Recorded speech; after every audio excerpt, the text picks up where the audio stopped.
Welcome back, everyone. Welcome back to my channel, Kumi's World in the Philippines. Well, it's been a little while. I've done a lot of small work. It doesn't look too significant, but I'll show you guys. As you can see, I have my pole installed. If you look up here, hang on, hope you guys see it. If you can see the base hub for that, I had ordered that from China. Not available in the Philippines, like much of everything. Even the brackets there, the blue brackets, had ordered that from China as well. No such thing, or not easily found here. Anyway, so I also added a post here going up. It's 50mm bar pipe with insulator. And I have two insulators up there because the other one is just going to be a little resting place for the future fiber optic cable. So we're moving in on October 1st, finish or not, because our rental lease is up. So ready or not, here I come.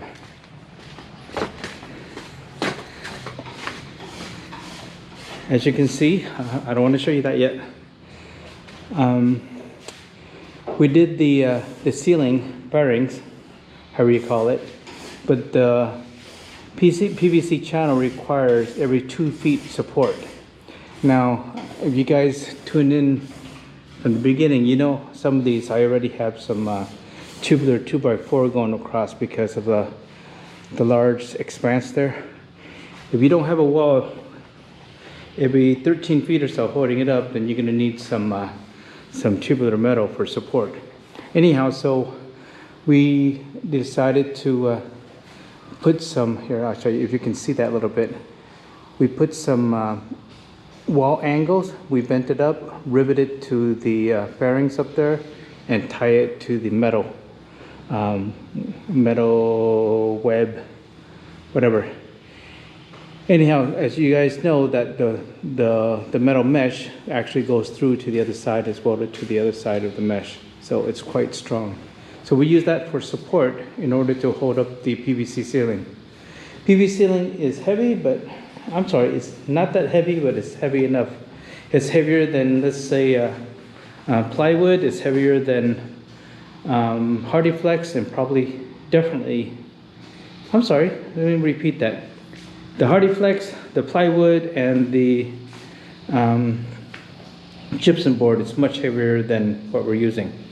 So you can see we got most of the doors installed, except for the front door. The front door is a little complicated.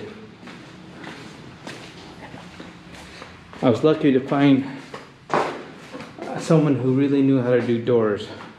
So I went through, and personally I installed all these by myself, but he did all the hinges and the doorknobs, the security knobs, and all that. Hey, check this out. We got this from Home Depot. How about that? Now, believe it or not, but this is going to be cheaper at Home Depot than it is in the Philippines. So anyhow, this, I think I might have explained it before, but it's not like you can go to the store and buy some wedges, wooden wedges, where you'll go ahead and center it, level it, plumb it, and everything else, and then drive your screws in there. I wish it's that easy. So I decided to get some foam, expanding foam. Well, what happened is when you buy the door frame, the doors, they have like support bars going across so that you can keep a perfect 90. So what I did is I went ahead and set it in there, and without trying to keep it still, then driving a screw to the wall, it's just impossible. It's gonna move. So I put it up there, I sprayed some foam inside, and once the foam expanded and dried, oh, it held like a charm. That way I went ahead and put in my bolts in there. See that? Now if you guys gonna build with M2, you gotta know that behind the wall here, you're looking at maybe an inch. Here and there might be 2 inches of cement. So I'm using some masonry screws in here, some concrete screws. Now, if you do it a local way, I mean, you're gonna build this into the wall, you got nails and everything else, and if something happens, it's gonna be hell just to take it apart. But in this case, if something happens, I didn't neglect it taking care of this place, the termites get it, well, guess what? All I have to do is take out 7 screws, remove the door jamb, and put another one in. And, you know, what's that gonna cost me? Not much at all. So kind of show off my bathroom here. Check it out. So I bought this from City Hardware, and the vanity along with it. It's about 17,000 pesos. It's not the highest quality thing, but it's not terrible.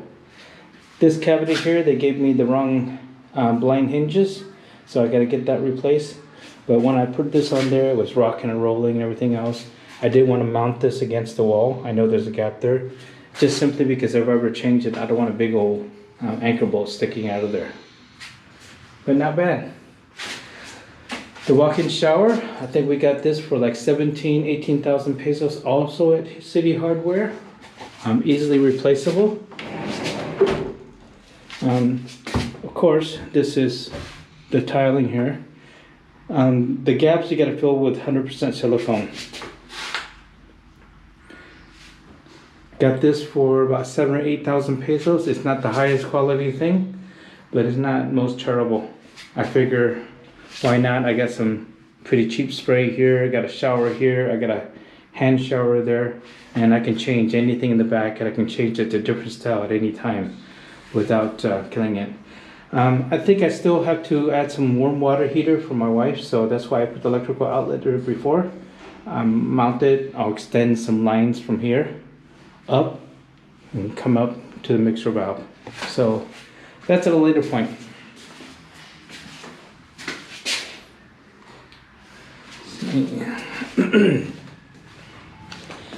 I started on all my electrical. It's mostly done, electrical panel and so forth. I still have some outlet hanging out there. I had a little bit of trouble before with some polarity because the electrician I had in to work on the panel, I'll explain much more later, but there's electricity between Manila along a pole is different than the province. I'll see if I can make time to explain that a little later. So what I'm doing here is that I added another line here before. So we got 2 switches here. One switch is going to control the fan/light. Those are the 2 wires sticking out there. And second, the switch is going to control one of these. Now what it is that I'm going to put an outlet up there above the ceiling. I'll make a little doorway for the PVC ceiling. And what I do is that switch is going to basically control lighting that I have here. I'll probably have 1, 2, 3, 4, 5, 6, 7, 8, 9 lights, 9 lights in the ceiling. And if I put an outlet there, I can also put a smart switch up there for Alexa or Google. So all I have to do is say, hey Alexa, turn off the bedroom light, and it will turn off my my pin light that's going to be going around here. Anyway, then this other wire is going to be constant electricity. Well, constant electricity, so I can mount like a security camera. I'll do that for most of the rooms here. So that way the power is always on. If I hit the switch, it doesn't turn off the security camera. Haven't done this bathroom yet. We're going to use the guest bathroom while we have a little bit of money, save a little bit of money to get the fixtures and all that in here. Walk-in closet is just serve as storage right now. Thank goodness we have the doorknob, door locks, and so forth, so we can keep it secure. So I'll show you this thing. It's pretty cool. As you can see, I'm just having bare wires going up there. So every time there's a light, I have 2 wires hanging down. 2 wires hanging down. So that way, once I get the PVC panel going up, all I have to do is literally drill a single hole or 2 small holes to send the wires down into the pin light and hook that up. Now the reason I'm getting external or surface mounted pin light, because if you get the internal or inside the panel thing for the pin light, you have to drill like a 2 or 4 inch hole, and I think that was just too large, just in case I change my mind in the future. So the external one, I'm going to have a lot of flexibility with that. Is it nice as hidden? No, but it's not a terrible thing either. I don't know if I've told you guys this before, but this is for the ceiling fan mount. So with the ceiling fan mount, it's not like in the States where you have a box here and you have a bar going up and so forth. Well, here it's just going to be a couple of screws into the plywood, and that's it for the ceiling fan. You won't find the typical boxes that they mount those to. So I did electricity for this bedroom, the other 2 bedroom already, the laundry, and the bathroom. There. Now here's something interesting. I think I explained this before, but I was planning to have a ceiling, a ventilation fan above the shower, but the motor that I bought is really cheap. It's probably about 11 or 1200 pesos, $27. And the thing is, I sent the wire, electrical wire, I don't know if you can see it, through a PPR pipe. I sealed it and sent it outside. It's going to go down, and the motor is going to be sitting on a wall outside, and I'll make a covering for it. And I thought that was a pretty good idea, because if I have the fan outside, waterproof it, it's going to be pretty quiet. At least I hope it is. It's probably the most expensive thing we have here is probably this Kohler toilet. This is 26,000 pesos. It's really interesting how you hook it up. If you notice that there's a bit of a gap back there, well, I didn't aim for a gap back there. It's not that big. I don't mind it. But what happened is I followed the exact direction on the template, how you're supposed to mount it, where the bolt's going to be, where the wall is going to be, so it's exact. So even though it's exact, I still have a gap back there, so maybe that's where it should be. But like I said, the template was right on the money. I was extra careful with that. How many of you guys remember, but I bought this at Menards in Iowa? It's beautiful. It's like a hotel towel rack with towels on top. I like that. Or a hand towel there. Love it. And this is the only guest bathroom. So the door opens kind of inwards this way. I'm probably going to put a stop there, so that way I can put some shelving here and shelving there. I couldn't do the outward swinging, so I can use this whole entire space, just simply because I would have had the backside exposed to the hallway, so that kind of looked tacky. But it's not terrible either. I still have plenty of room. That wire hanging down just like the master bathroom, like I told you. Ready for the ceiling fan.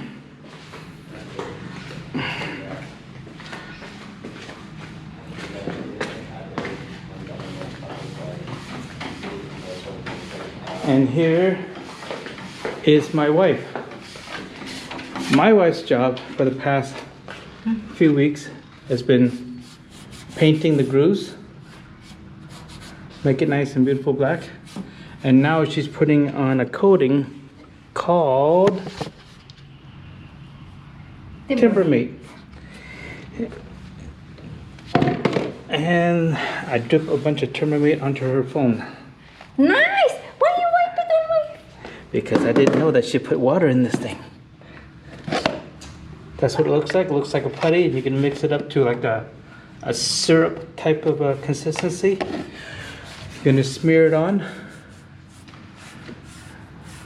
And what it does is going to cover a lot of these grains, which is not being covered right now. Let me see. Let me have this. As you can see tiny little grains there. So it is designed to cover the grains.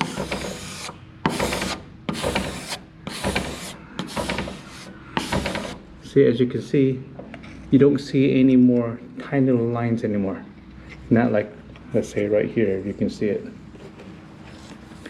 And then when you sand it down and then stain it and varnish it, it's gonna look nearly like glass. The best way is to go this way. Instead of going along, go this way.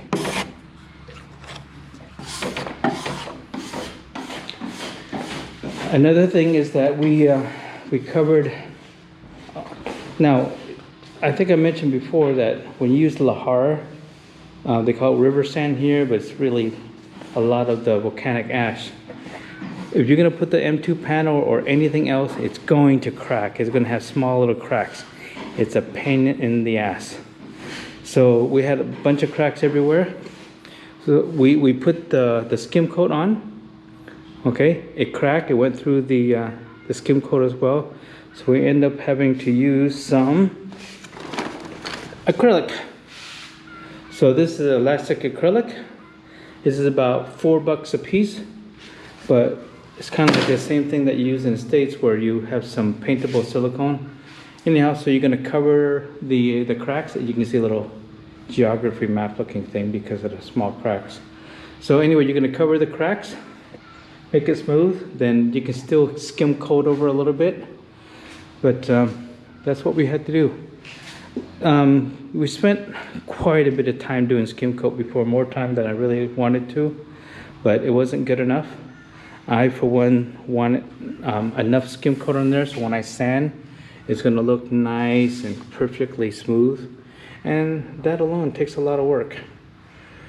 You know, I have a couple of crew that does everything, so are they expert at skim coat? No, but you know, at this point that I'm making do things, they're becoming near experts. Anyhow, as you can see, it's not like smooth yet because they put the final skim coat on, and I'm gonna have them long sanded at an angle. And we're gonna do the whole entire house at one time, not just here and there. It's because, you know, once we do that, then I'll go ahead and tape things off, paper things off, and start to prime. Now, you're not gonna be able to go to local hardware store to find like brown paper and so on to wrap things up. So I had to order some brown paper on Lazada. So I ordered quite a few rolls for quite cheap. I think for all of this, I can't remember, I think I ordered 10 rolls for about 20 bucks, 1,000 pesos. So I'm pretty stoked about getting this. That way I can line some things and just paint it.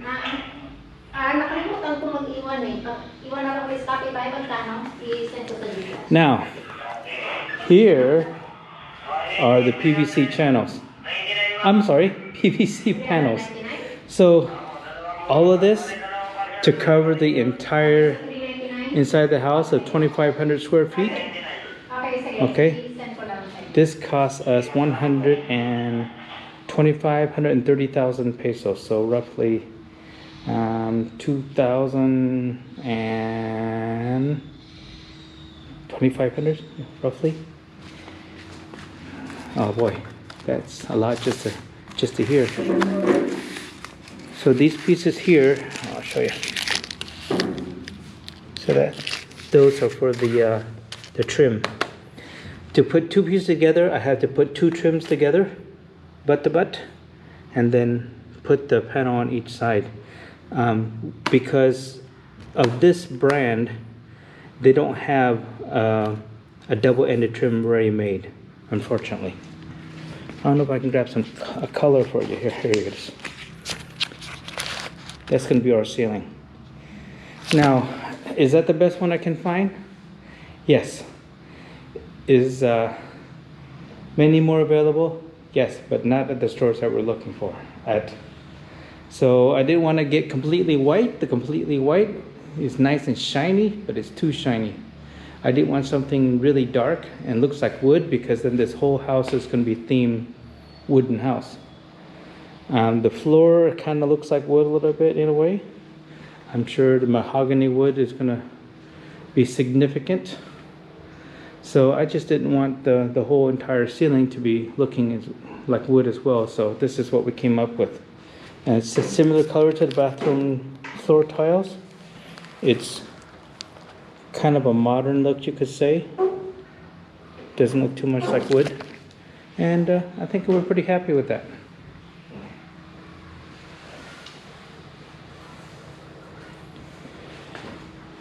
I think I told you guys about the pivoting door. I'm gonna end up doing it by myself, or not by myself, but with the carpenter. He never done pivot door before, but he has a lot of skills doing the other doors. So I think between me and him, we're gonna put a pivot on each side. Then we're going to put those doors. My wife went ahead and Timbermate coat these already, so I still got to sand it down. Varnish it, then spray the lacquer on it. Now, the lacquer, well, I had to go buy this electric spray, and spraying lacquer, you're supposed to use a high volume, low pressure one. Unfortunately, I had a high pressure, low volume one, so that's not going to do because the lacquer is going to basically bounce off the wood and everywhere else. So I was lucky and found some Chinese Tolson brand for less than a couple of thousand pesos, so it's less than $40. And I figured that's probably good enough for a one-time use for this house. Whatever happens, or does it last after that? Well, it doesn't matter. So let me show you my electrical panel outside.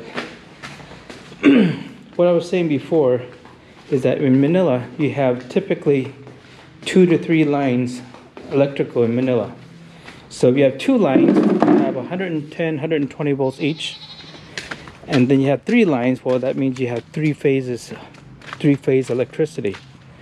In the province here, you got 2 lines going in, okay? You got a single black wire and you have a neutral / ground wire. Now in the house, I have 3-prong outlet, and I have a ground. Now, to make it less complicated, if some of you guys know anything about electricity in the States, typically you have 3 lines going in. One, 110, 120. The other one, 110, 120, and that's probably going to your, laundry room, maybe a water heater or something like that. Then you have the other one, which is the neutral. Oh, did I say 3 lines?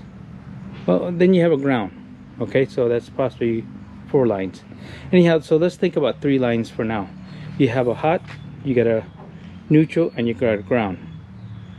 Okay, so in the States, you would actually have to bond your ground to neutral in the States, so that way, if let's say a hot wire will break off and hit your housing for your washer, well, that would trip the breaker immediately. In the province here, it was very irritating because most people, this is my opinion, most people think that, or treats the circuit breaker, each individual switch, as a overload. Meaning that if they have too many things plugged into it and it goes over a certain amount of amp for your breaker, the breaker's going to trip off. But here, if you have a hot line that's going to come off and hit the casing of your washer, for example, well, would it trip the breaker? No, not necessarily. If you're touching the washer, you're getting the load there. Okay? It's because most houses here, they don't have ground wire. So for me, I hooked it up as if I was in the States. Okay? Now, we spent a couple weeks pounding this baby into this Adobe hard ass ground. Okay? This is number 4 wire. Quite a bit of copper. I went ahead and do it to the panel box here. And then I'll show you what I did in here. Here you go. I didn't put a cover on here yet because I'm still kind of inspecting things as I go. So in the States, you would have a screw, a bonding screw somewhere around here. And remember, this is homemade here. This is made by a company named AJ3 out of Antipolo. which happens to be my wife's aunt and uncle's company. Anyhow, so this is kind of like made for kind of like industries. Anyhow, typically, if you bought it from store brand, you would have like a bonding screw here. So that way, your neutral, this is neutral and this is hot.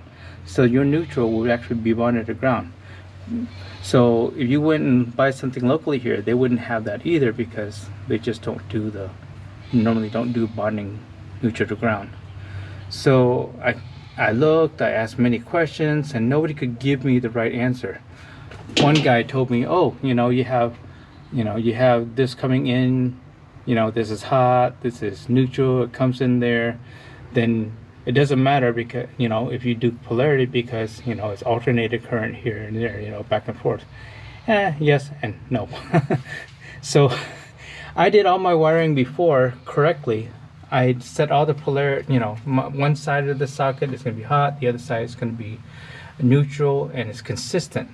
But he didn't like my wiring before, so he came in here and he changed things around because a couple of things were supposed to be, for example, AC is supposed to be in the circuit and all that. And I did it wrong because I didn't have the original direction, but he came in here and fixed that. But he didn't set the polarity correctly. So when we hooked up everything, everything was screwy, totally screwy. Because, he was used to doing the electricity in Manila, where you have, you had couple 110, 120 line. So anyhow, with this thing, I went ahead and I got this connector here. I tapped into that mounting bolt. I ran the wire, the black wire here. I could have kept it bare or wrapped it green, whatever. Anyway, so I went ahead and screwed into that other terminal hub or terminal lug. See that? Now, did I scrape off the paint a little bit? Powder coating? No. I could later. But I figured a screw, hitting the copper hub, is good enough for now. Maybe I'll scrape some paint off later. But who knows? Anyway, it's properly grounded. It's separate to the grounding bar, which is no big deal. It's not going to affect anything. But that's my box there. Pretty nifty. I was told that I have better electrical hookup than the local 7-Eleven.